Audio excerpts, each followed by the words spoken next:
जय हिंद साथियों, स्वागत है आप सभी का ज्ञान गुरु जी क्लासेस में। दोस्तों, आज के क्लास में हम हिंदी साहित्य से संबंधित 100 महत्वपूर्ण प्रश्नों पर चर्चा करेंगे। ये सभी प्रश्न सिलेक्टेड है और बार बार एग्जाम में पूछे जाते हैं। तो अगर आप किसी भी तरह की प्रतियोगी परीक्षा की तैयारी कर रहे हैं तो ये वीडियो आप लोगों के लिए बहुत ज़्यादा यूजफुल रहेगी। तो दोस्तों, अगर आप चैनल पर पहली बार है तो सर्वप्रथम चैनल को सब्सक्राइब कर बेल आइकन को प्रेस कर लें ताकि आने वाले वीडियो का नोटिफिकेशन आपके पास सबसे पहले पहुंचे। तो चलिए दोस्तों, देरी न करते हम लोग क्लास को स्टार्ट करते हैं। और आज का पहला प्रश्न है, भक्ति साहित्य का सर्वप्रथम उदय कहाँ हुआ? आपका करेक्ट आंसर होगा ए, दक्षिण भारत। भक्ति साहित्य का सर्वप्रथम उदय दक्षिण भारत में हुआ था। अगला प्रश्न है, अष्टछाप के संस्थापक थे? आपका करेक्ट आंसर होगा सी, विठलनाथ। अष्टछाप के संस्थापक विठलनाथ थे। अगला प्रश्न है, संत काव्य का प्रधान रस है? आपका करेक्ट आंसर होगा ए, शांत रस। संत काव्य का प्रधान रस शांत रस है। अगला प्रश्न है, कबीर को भाषा डिक्टेटर कहने वाले आलोचक का नाम है? आपका करेक्ट आंसर होगा सी, आचार्य हजारी प्रसाद द्विवेदी। आचार्य हजारी प्रसाद द्विवेदी ने कबीर दास को भाषा का डिक्टेटर कहा था। अगला प्रश्न है, राम भक्त कवि नहीं है? आपको बताना है कि राम भक्त कवि कौन नहीं है। आपका करेक्ट आंसर होगा डी, नरोत्तम दास। नरोत्तम दास राम भक्त कवि नहीं है। दोस्तों, अगर आपको किसी भी प्रश्न का उत्तर मालूम है तो कमेंट्स बॉक्स में जरूर लिखिएगा तथा चैनल को जरूर सब्सक्राइब कर दीजिएगा।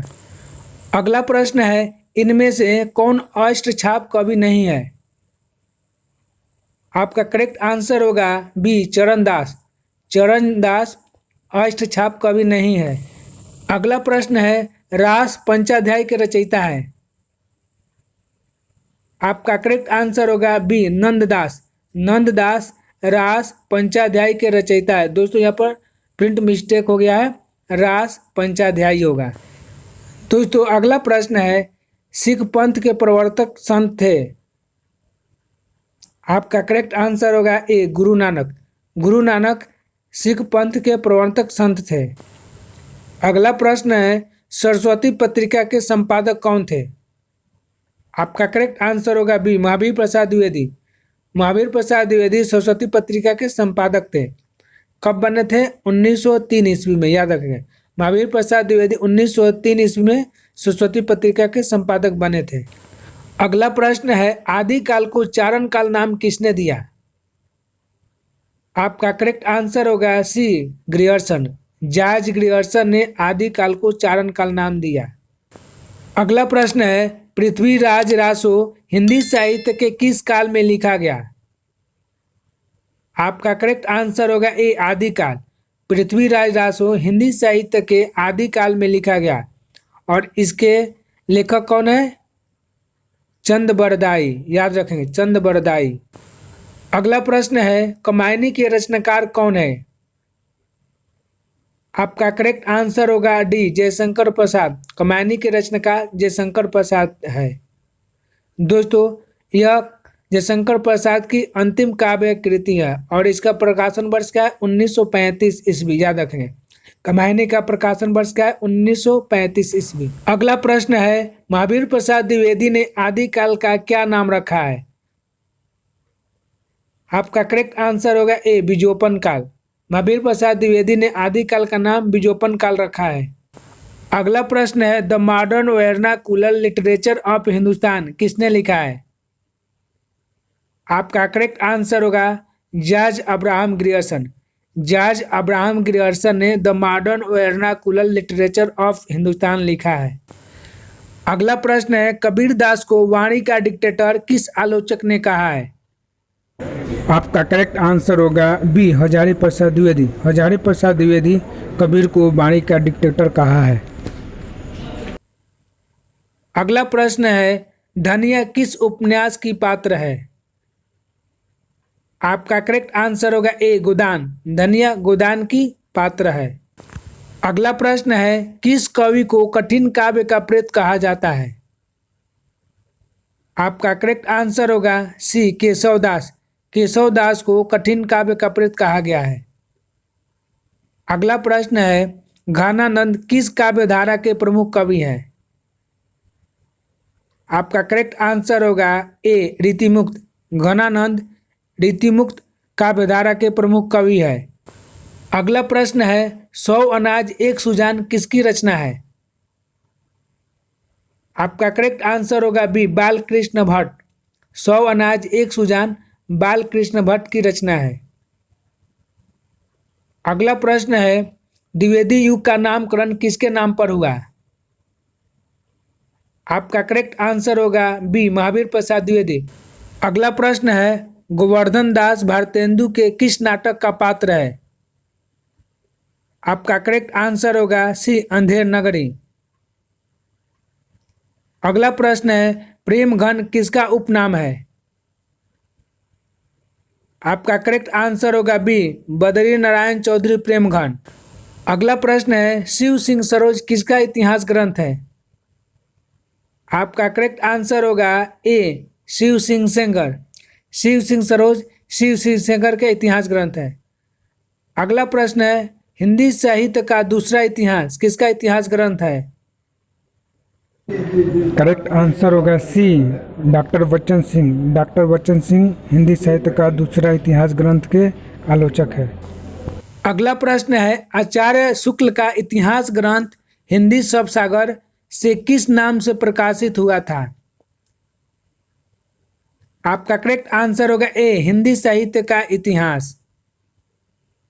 अगला प्रश्न है जनता की चित्तवृत्ति का संचित प्रतिबिंब ही साहित्य है, यह कथन किसका है? आपका करेक्ट आंसर होगा सी रामचंद्र शुक्ल। अगला प्रश्न है रामचंद्रिका के रचनाकार है? आपका करेक्ट आंसर होगा सी केशवदास। केशवदास रामचंद्रिका के रचनाकार है। अगला प्रश्न है इश्कलता किसका काव्य ग्रंथ है? आपका करेक्ट आंसर होगा ए घनानंद। इश्कलता घनानंद का काव्य ग्रंथ है। अगला प्रश्न है बीजक काव्य ग्रंथ के रचनाकार है? आपका करेक्ट आंसर होगा सी कबीरदास। कबीरदास बीजक काव्य के रचनाकार है। अगला प्रश्न है आखिरी कलाम काव्य ग्रंथ के रचनाकार है? आपका करेक्ट आंसर होगा ए जायसी। मलिक मोहम्मद जायसी आखिरी कलाम काव्य ग्रंथ के रचनाकार हैं। अगला प्रश्न है गोरखनाथ के गुरु का क्या नाम था? आपका करेक्ट आंसर होगा सी मत्स्येंद्र नाथ। अगला प्रश्न है सीधों की संख्या कितनी मानी जाती है? आपका करेक्ट आंसर होगा सी 84। सीधों की संख्या 84 मानी जाती है। अगला प्रश्न है आदिकाल को अत्यधिक विरोधी और व्याघातों का योग किसने कहा है? आपका करेक्ट आंसर होगा बी डॉक्टर बच्चन। अगला प्रश्न है हिंदी साहित्य का इतिहास कब प्रकाशित हुआ? आपका करेक्ट आंसर होगा सी सन 1929 ईस्वी में। अगला प्रश्न है the modern vernacular literature of Hindustan के रचयिता कौन है? आपका करेक्ट आंसर होगा डी जॉर्ज ग्रियर्सन। अगला प्रश्न है आदिकाल को अपभ्रंश काल किसने कहा? आपका करेक्ट आंसर होगा बी धीरेन्द्र वर्मा। आदिकाल को अपभ्रंश काल धीरेन्द्र वर्मा ने कहा। अगला प्रश्न है हृदय का विशेषण है? आपका करेक्ट आंसर होगा बी हार्दिक। हृदय का विशेषण हार्दिक होगा। अगला प्रश्न है महाशय का संधि विच्छेद है? आपका करेक्ट आंसर होगा ए महाधन आशय। महाशय का संधि विच्छेद क्या होगा दोस्तों? महाधन आशय। और ये कौन संधि है? तो स्व संधि है। अगला प्रश्न है बैठक में कौन सा प्रत्यय है? आपका करेक्ट आंसर होगा सी अक। बैठक में अक प्रत्यय है। अगला प्रश्न है लंबोदर कौन सा समास है? आपका करेक्ट आंसर होगा डी बहुब्रीहि समास। बहुब्रीहि समास। अगला प्रश्न है प्रिय प्रवास किस कवि की काव्य कृति है? आपका करेक्ट आंसर होगा ए हरिऔध। प्रिय प्रवास हरिऔध की काव्य कृति है। अगला प्रश्न है प्रेम पथिक किसकी काव्य कृति है? आपका करेक्ट आंसर होगा ए जयशंकर प्रसाद। प्रेम पथिक जयशंकर प्रसाद की काव्य कृति है। अगला प्रश्न है कुरुक्षेत्र किसकी काव्य कृति है? आपका करेक्ट आंसर होगा बी रामधारी सिंह दिनकर। कुरुक्षेत्र रामधारी सिंह दिनकर की काव्य कृति है। दोस्तों अगला प्रश्न है सुमित्रा नंदन पंत को किस काव्य कृति पर ज्ञानपीठ पुरस्कार मिला था? तो आपका करेक्ट आंसर होगा सी चिदम्बरा। चिदम्बरा पर सुमित्रा नंदन पंत को ज्ञानपीठ पुरस्कार मिला था। दोस्तों कब मिला था? तो 1968 ईस्वी में, याद रखेंगे। दोस्तों अगर आप लोग अभी तक चैनल को सब्सक्राइब नहीं किए तो चैनल को जरूर सब्सक्राइब कर दीजिएगा तथा वीडियो को अधिक से अधिक अपने भाई बहन और मित्रों को शेयर कीजिएगा, क्योंकि इस वीडियो से आप लोगों को बहुत ज़्यादा लाभ मिलने वाला है। तो चलिए दोस्तों हम लोग अगले प्रश्न की ओर चलते हैं और अगला प्रश्न है वर्णों या ध्वनियों के सार्थक समूह को क्या कहते हैं? आपका करेक्ट आंसर होगा ए शब्द। वर्णों या ध्वनियों के सार्थक समूह को शब्द कहते हैं। अगला प्रश्न है काव्य प्रकाश किसका ग्रंथ है? आपका करेक्ट आंसर होगा डी मम्मट। काव्य प्रकाश मम्मट का ग्रंथ है।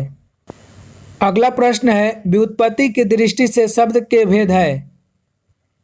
आपको बताना है कि व्युत्पत्ति की दृष्टि से शब्द के कितने भेद होते हैं।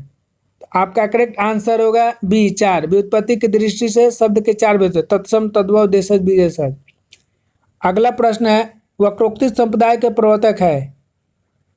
आपका करेक्ट आंसर होगा बी कुंतक। वक्रोक्ति संप्रदाय के प्रवर्तक कुंतक है। अगला प्रश्न है अलंकार संप्रदाय के प्रवर्तक है। आपका करेक्ट आंसर होगा डी भामा। अगला प्रश्न है जिन वर्णों का उच्चारण स्वतंत्र रूप से होता है उसे कहते हैं। आपका करेक्ट आंसर होगा ए स्वर। अगला प्रश्न है आंसू काव्य के रचनाकार है। आपका करेक्ट आंसर होगा सी जयशंकर प्रसाद। अगला प्रश्न है साहित्य दर्पण किसका ग्रंथ है? आपका करेक्ट आंसर होगा सी विश्वनाथ। अगला प्रश्न है रसिक प्रिया के रचयिता है। आपका करेक्ट आंसर होगा डी केशवदास। अगला प्रश्न है कुटज के रचयिता है। आपका करेक्ट आंसर होगा बी हजारी प्रसाद द्विवेदी। अगला प्रश्न है दोहा कोश के रचयिता है। आपका करेक्ट आंसर होगा सी सरहप्पा। अगला प्रश्न है प्रेम सागर के रचनाकार है। आपका करेक्ट आंसर होगा सी लल्लू लाल। लल्लू लाल प्रेम सागर के रचनाकार है। अगला प्रश्न है झरना काव्य संग्रह के रचनाकार है। आपका करेक्ट आंसर होगा सी जयशंकर प्रसाद। अगला प्रश्न है भारत भारती काव्य के रचनाकार है। आपका करेक्ट आंसर होगा सी मैथिली शरण गुप्त। अगला प्रश्न है अमृत और विष के रचयिता है। आपका करेक्ट आंसर होगा सी अमृत लाल नागर। अगला प्रश्न है संस्कृति के 4 अध्याय किसकी रचना है? आपका करेक्ट आंसर होगा ए रामधारी सिंह दिनकर। दोस्तों इसी कृति पर रामधारी सिंह दिनकर को साहित्य अकादमी पुरस्कार मिला था, इसको भी आप लोग याद रखेंगे। अगला प्रश्न है छायावाद के प्रवर्तक का नाम है। आपका करेक्ट आंसर होगा डी जयशंकर प्रसाद। अगला प्रश्न है प्रेमचंद के अधूरे उपन्यास का नाम है। आपका करेक्ट आंसर होगा सी मंगलसूत्र। अगला प्रश्न है मनु और श्रद्धा किस कृति की नायक और नायिका है? आपका करेक्ट आंसर होगा ए कमायनी। अगला प्रश्न है सगुन भक्ति काव्य का प्रमुख कवि है। आपका करेक्ट आंसर होगा ए सूरदास। अगला प्रश्न है कबीरदास की भाषा थी। आपका करेक्ट आंसर होगा सी सधुकरी। कबीरदास की भाषा सधुकरी से थी। अगला प्रश्न है तितली किसकी रचना है? आपका करेक्ट आंसर होगा ए जयशंकर प्रसाद। तितली जयशंकर प्रसाद की रचना है। अगला प्रश्न है हिंदी साहित्य के आरंभिक काल को आचार्य रामचंद्र शुक्ल ने क्या कहा? आपका करेक्ट आंसर होगा सी वीरगाथा काल। अगला प्रश्न है वीरगाथा काल के सर्वश्रेष्ठ कवि माने जाते हैं। आपका करेक्ट आंसर होगा ए चंद बरदाई। अगला प्रश्न है दोहा छंद में प्रत्येक पंक्ति में मात्राओं की योजना क्या होती है? दोस्तों आपका करेक्ट आंसर होगा ए 13 और 11। अगला प्रश्न है किस छंद के प्रत्येक चरण में 24 मात्राएं होती है और 13 प्रयति होती है। आपका करेक्ट आंसर होगा ए रोला। अगला प्रश्न है मोम सा तन धुल चुका अब दीप सा मन जल चुका अब, इसमें कौन सा अलंकार है। दोस्तों आपका करेक्ट आंसर होगा सी।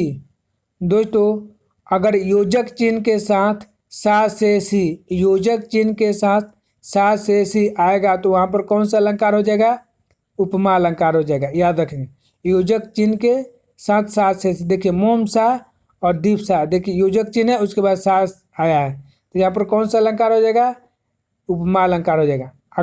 अगला प्रश्न है दोस्तों उदित उदय गिरि मंच पर रघुवर बाल पतंग विकसे संत सरोज सब हर्षे लोचन भृंग, इसमें किस अलंकार की योजना है। दोस्तों इसमें रूपक अलंकार है। तो दोस्तों जिस पंक्ति में योजक चिन्ह रहेगा और सा से सी नहीं रहेगा, याद रखेंगे योजक चिन्ह रहेगा लेकिन सा से सी नहीं रहेगा तो वहाँ पर रूपक अलंकार हो जाएगा। और जहाँ पर योजक चिन्ह रहेगा और योजक चिन्ह के साथ सा से सी रहेगा तो वहाँ पर कौन सा अलंकार हो जाएगा, उपमा अलंकार हो जाएगा। अगला प्रश्न है रामचरितमानस में कितने कांड है। दोस्तों आपका करेक्ट आंसर होगा सी 7। रामचरितमानस में 7 कांड है। अगला प्रश्न है सुमित्रा नंदन पंत आधुनिक काल के किस धारा के कवि हैं। दोस्तों आपका करेक्ट आंसर होगा बी छायावाद। सुमित्रा नंदन पंत आधुनिक काल के छायावाद धारा के प्रमुख कवि हैं। अगला प्रश्न है जयशंकर प्रसाद द्वारा रचित नाटक है। आपका करेक्ट आंसर होगा बी ध्रुव स्वामिनी। अगला प्रश्न है हिंदी साहित्य के किस काल को हिंदी साहित्य का स्वर्ण युग कहा जाता है। आपका करेक्ट आंसर होगा ए भक्ति काल। भक्ति काल को हिंदी साहित्य का स्वर्ण युग कहा जाता है।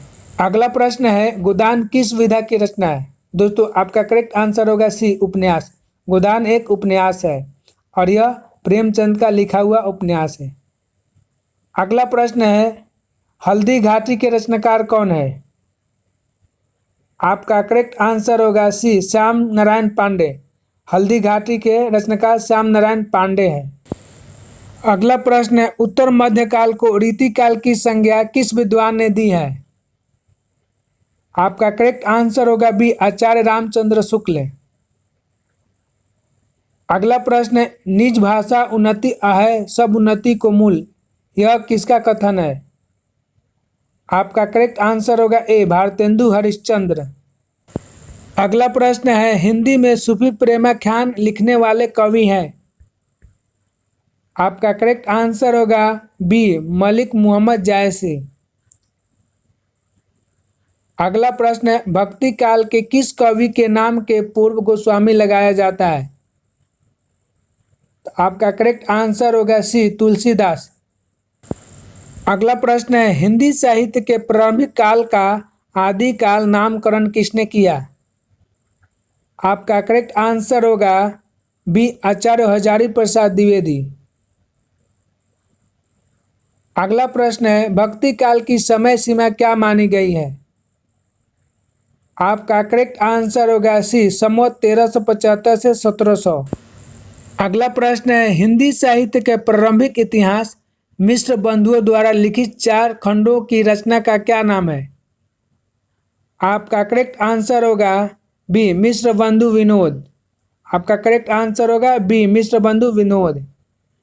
अगला प्रश्न है आदिकालीन पृथ्वीराज रासो किसकी रचना है। आपका करेक्ट आंसर होगा सी चंद्रवरदाई। आदिकालीन पृथ्वीराज रासो चंद्रवरदाई की रचना है। दोस्तों इसी तरह के महत्वपूर्ण वीडियो के लिए चैनल को जरूर सब्सक्राइब कर लीजिएगा तथा बेल आइकन को प्रेस कर लीजिएगा। तो तब तक मिलते हैं अगले वीडियो में। जय हिंद जय भारत।